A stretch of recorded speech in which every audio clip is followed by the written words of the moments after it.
Thanks very much for being with us. Time now for Eye on Africa with me, Georgia Calvin-Smith.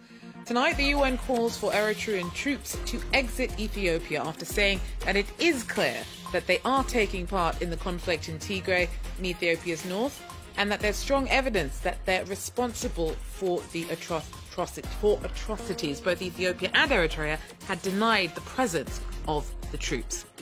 Also, Ivory Coast is gearing up to legislative elections this weekend. Dozens of opposition party members and activists remain in prison following an arrest around last October's presidential votes, and rights groups say that evidence against many is flimsy. And in Congo-Brazzaville, where despite vast natural resources, many people still live without power, the city of Pointe-Noire is home to dozens of multinationals, but the wealth is yet to trickle down. But first, the UN says it's now abundantly clear that Eritrean troops are operating in the conflict in the northern Ethiopian region of Tigray, and that there is strong evidence that they're responsible for atrocities. The UN's called for the fighters to leave Ethiopia. Both Ethiopia and Eritrea have denied that Eritreans have been supporting federal troops in suppressing Tigray fighters. A military operation against them was launched last November. On Thursday, the US also spoke out about its concerns over reported human rights abuses in the region. The UN's accused all sides of abuses and called on Addis to allow monitors into the country to further investigate. A preliminary analysis of the information received indicates that serious violations of international law, possibly amounting to war crimes and crimes against humanity, may have been committed by multiple actors, including the Ethiopian National Defense Forces, the Tigray People's Liberation Front, Eritrean Armed Forces, and Amhara regional forces and affiliated militia. Reliable sources have shared information about killings of 8 protesters by security forces between the 9th and the 10th of February in Adigrat, Mekelle, Shire, and Wukro.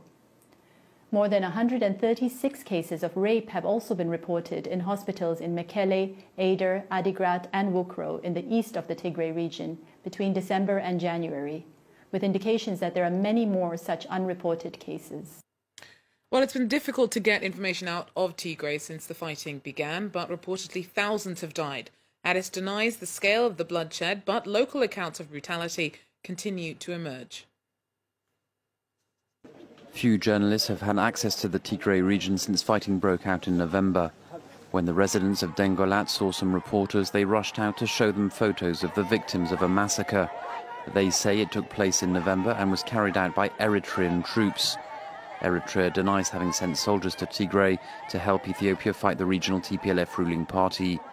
Locals said 164 civilians were killed.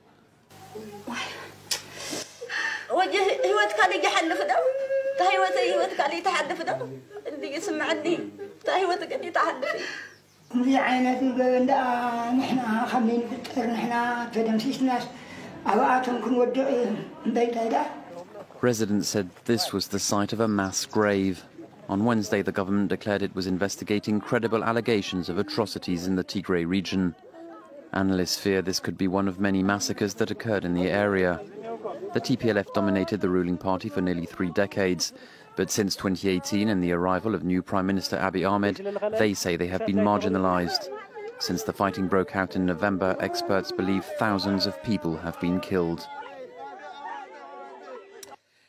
Look now at some news in brief. Ethiopian opposition party, the Oromo Federalist Congress, says it will not take part in June's parliamentary elections unless jailed key members are released. Bekele Gerber, Dejene Tafa and Jawa Mohammed are facing terrorism charges.